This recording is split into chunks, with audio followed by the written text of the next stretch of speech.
Knowing English requires multiple skills, not just one thing. Kumenya icyongereza bisaba ubumenyi bwinshi atari ikintu kimwe cyonyine. Ugomba kumenya ibintu bitandukanye, kudakora amakosa, amagambo uhitamo kuyakoresha mu nteruro, uko ukoresha ururimi muri context yatanzwe cyangwa se ahantu uri hanyaho, niko umuntu amenya icyongereza. Wigeze kumva umuntu ari kuvuga ngo I'm interested in this book? Ushobora kuba warabyumvise cyangwa ukaba utarabyumva, ariko ayo ni amakosa akomeye. That's why in today's lesson I'm going to be telling you participial adjectives. Participial adjectives are adjectives formed from verbs. Participial adjectives ni adjectives zituruka ku ma verbs. Iyo tuvuze ngo participial adjectives tugira izitwa ing adjectives tukanagira n'izitwa ed adjectives. Niyo mpamvu ushobora gusanga umuntu ari kuvuga ngo I'm interesting instead of saying I'm interested. Bose uzi impamvu tuvuga interesting tuvuga se interest. Uzi impamvu se dushobora kuba tuvuga exciting no kuvuga excited. Impamvu tuvuga confusing, confused, tiring, tired, discouraging, described. Ushobora kuba utazi impamvu, nibyo ngiye kuba nkubwira muri ino video. Devuba buriho yose mu cyongereza, izi ngizi urazikeneye kandi ugomba kuzikoresha neza kuko biri mu bintu dukoresha mu buzima bwa buri munsi. Ndagusaba tuze kubana muri ino video, then you understand how to differentiate ing adjectives and the ed adjectives. Abanyeshuri bashaka kwiga mu buryo bwa online buri munsi, ariko namwe muze kwibuka ko aho mwaba muri hose ku isi tubigisha mu buryo bwa online. Tukabigisha buri munsi kuva kwa mbere kugeza kwa gatanu, tukaba dufite na weekend program. Twigisha hagati y'isaha n'imigisha n'amasaha 2 ku munsi, kandi tukakwigisha ibintu ukeneye mu isi y'uyu munsi, modern society. Turakwigisha rero, twandikiye kuri nimero iri aho ngaho kuri screen niba uri interested dutangire twigane. Bigusaba telefone, laptop se ndetse na network. Participial adjectives, ing adjectives and ed adjectives. Ni ryari tuvuga ngo interesting, ni ryari tuvuga ngo interest. Iyo turi gukoresha zino ing adjectives, we are just describing something that causes an effect or feeling. Ibi ngibi nibyo biteza effect cyangwa se biteza za feeling. Ubwo urugero dushobora kuvuga ngo this book is interesting.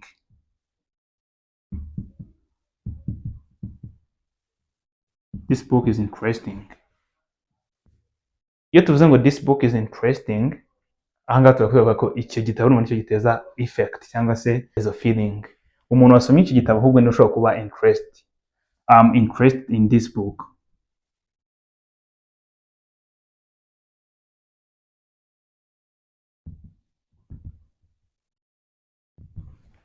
I'm interested in this book. Hari ikintu ti interesting. Ikintu ti interesting kiba kiri kuguha attention. Gituma nyine ukitaho. Iyo uri interested mu kintu, ukitaho. Icyo kintu rero nicyo kiba kiri interesting.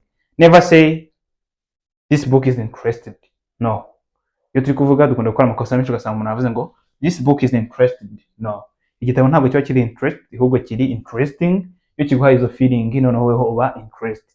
Means an interesting book, then after reading that book you are going to be interested. Ushaka no kuba interested yo gusoma igitabo noneho. I'm interested to read this book. That book is interesting. Ikintu se action, a person or a thing that causes feeling or has an effect nicyo dukoresha muri ing adjectives. Noneho izo feelings iyo zimaze kukwafect, uwo muntu uzafecta ni ufata ino ed adjectives. Interested in the book. Yes. Ubwo tuvuze ngo exciting. Exciting ni ikintu nyine gituma umuntu yishima, okay? This one makes someone happy. Exciting ni ikintu gitanga ibyishimo. Ubwo iyo ikintu ari exciting, reka tuvuge urugero comedy show, ushobora ngo this show is exciting. Exciting. Iyo ni itanga izo effect. Icyo kirori kiba kiri exciting, noneho weho ukaba excited. Exciting movie, then you are excited about that movie. Exciting movie, then you are excited about that movie. Iki ngiki gitanga effect, nicyo gitanga ibyishimo, an exciting thing, then umuntu izo effect zagezeho niba uba excited. Ubwo twavuze ngo niba movie iri exciting, ubwo ni exciting movie. Exciting movie, weho wayirebye cyangwa se ugiye kuyireba, you are excited. So means you're excited about the movie.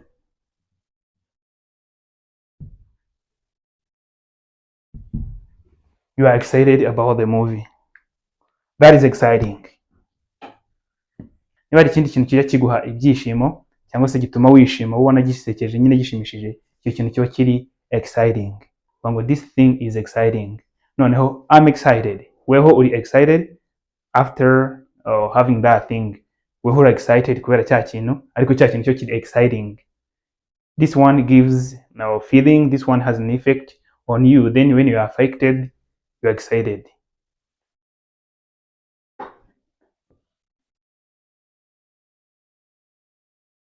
Then we have confusing. Confusing. Iyo ikintu kiri confusing kiba kirimo urujijo utari kucyumva neza. Confusing, okay? Gifitemo urujijo, somehow ambiguous. Ikintu kiri confusing rero ubwo ni urugero wenda nk'ikibazo bakoresha ikibazo ukaba utari kucyumva, uravuga ngo this question is confusing. This question is confusing.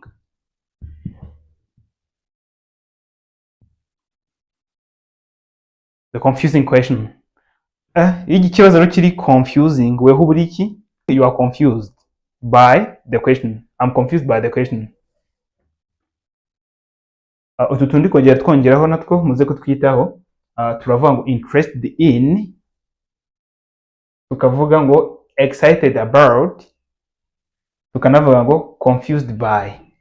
Ntabwo tuvuga ngo interested by, oya, turavuga ngo interested in, tukavuga excited about, tukanavuga ngo confused by.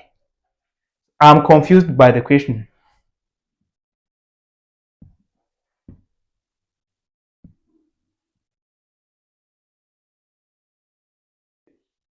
I'm confused by the question. Icyo kibazo kiri ku confusinga. Weho ikibazo kiri confusing gituma weho uba confused. Ibyo ngibyo rero bituma utandukanya izi. Urumva confusing ing iri kurengaho niyo twita, niyo mpamvu tuzishyira muri ing adjectives. Then I'm confused niyo mpamvu tuzita ed adjectives. Umuntu rero yakwandikira nk'ibintu ukumva ntabwo uri kubyumva neza nka text cyangwa akakohereza voice note, ushobora kuvuga ngo this VN is confusing. Yakoresheje VN ariko ntabwo uri kuyumva. Confusing VN. VN means voice note. VN voice note. Noneho ubwo ngubwo iyo voice note ari kuyumva neza tuvuga ngo I'm confused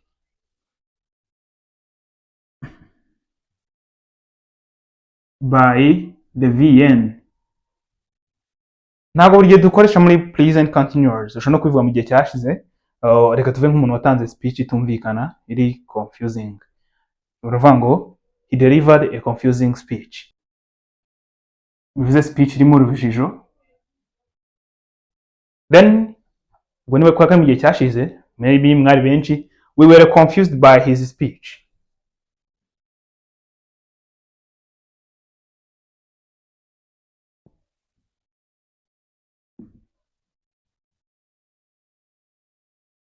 We were confused by his speech. His confusing speech confused you. Confusing in adjective, then confused ed adjective. Zose muzo twita participial adjectives. Adjectives ziva ku nshinga. Urumva ni inshinga to confuse, urumva bituka ku nshinga to confuse. Confuse. Tiring. Tiring. Tiring. Tiring ni ikintu nyine, tiring ni ikintu kikurushya gituma wumva wacitse imbaraga. Tiring. Tiring. Nk'akazi kawe gashobora kuba kari tiring, kaba ngo this job is so tiring. This job is tiring. Ni akazi kakurushya. Ubwo wowe nyuma uba tired. Tiring job. Tiring job ni akazi kakurushya. Ni cyane physically demanding job. Then hano hita uvuga ngo I am tired.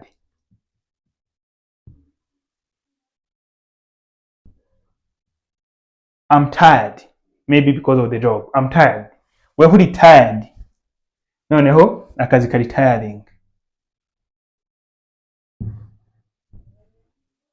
Ushobora no kuvuga ngo I felt tired. Reka tubivuge mu gihe cyashize, I felt tired. I feel tired. Nyuma y'akazi numvishe ndushye. I feel tired after the job. I feel tired after the job. Iyi rero ni ed adjective. Ubwo tiring ni ikintu cyose kikurushya. Niba ujya ukora ikintu kikurushya uvuga ngo this one is tiring, then you are tired. There is tiring thing, then you are exhausted. Rero tiring thing makes you tired. Ikintu ki tiring gituma weho uba tired. Yes. We also have discouraging.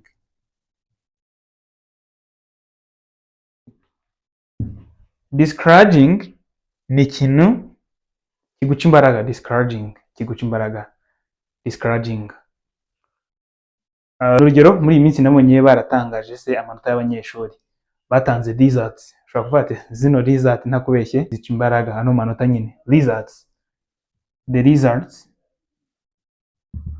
are discouraging. Ntabwo ziri kukumotiva. Ubwo birumvikana opposite yayo ni motivating, nayo ni ing adjective. Motivating nayo ni ing adjective. Ni opposite ya discouraging. Ubwo rero niba amanota ari discouraging, abanyeshuri babonye ayo manota mabi bari discouraged. Students are discouraged by the results. Students are discouraged by the results. Ikintu discouraging ni ikintu gica imbaraga, noneho wowe iyo kimaze kuguca imbaraga uba discouraged. Umuntu se yakubwiye inkuru ica imbaraga cyangwa aho kukubwira amagambo aguha icyizere akakubwira aguca imbaraga, ayo magambo aba ari discouraging. Noneho weho uba discouraged. Ntuzavuge rero ngamu discouraging cyeka niba weho hari umuntu uri guca imbaraga nibwo avuga ngamu discouraging, ahubwo weho ubacitse imbaraga, umuntu acika imbaraga, he is discouraged. Ni nk'izindi dushobora kugira, hari nka terrifying. Terrifying ni ikintu gitera ubwoba. Terrifying. Niba ari ikintu gitera ubwoba uravuga this one is terrifying. Maybe ni inkuru, maybe ni movie, ikintu cyose gitera ubwoba, inzoka. Okay, then umuntu wagizweho ingaruka n'ibyo bintu aba terrified. I saw a terrifying snake. Nabonye inzoka iteye ubwoba. Then I was terrified when I saw the snake. Mbona inzoka, I was terrified. ed ing.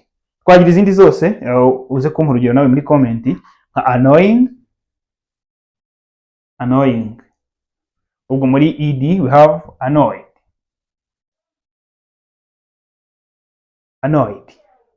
Wari wabona impano itunguranye, surprising gift. Surprised.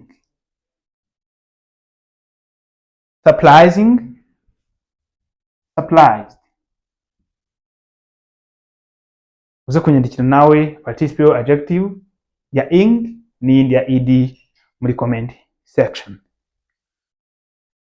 So izi ni participial adjectives. Twabonye ko hari iza ing, izi ingizi nizo cause an effect or feeling, then ed adjectives is somebody who is affected by this feeling. Ubwo kugira ngo tugire ed adjective nuko tuba twagize ing adjective. Tangira zikoreshe neza muri communication, ahantu ukeneye kuzivuga. Niba ukeneye kuvuga ku kintu ukoreshe zino, niba ukeneye kuvuga ku muntu wagizeho ingaruka noneho na zino ukoreshe ed adjectives. Ni ngombwa kandi uko tubikoresha niko icyongereza cyacu kiba kiza kurushaho. Iyo uri kuvuga ngo I'm tiring tutabeshye biba biri kumvikana nabi cyane, ni ikosa, ahubwo you are tired. If you are tired of something, hari ikintu noneho kiri tiring kiri kubitera, icyo nicyo kiri tiring. Ingaruka zikugiraho rero weho iyo umaze kugira izo ngaruka nibwo uba tired. I appreciate you for being with me in today's session. I just want to tell you to start practicing, giving yourselves different examples in different sentences. Try, and the more you practice, more you get used to it. I appreciate. Bye.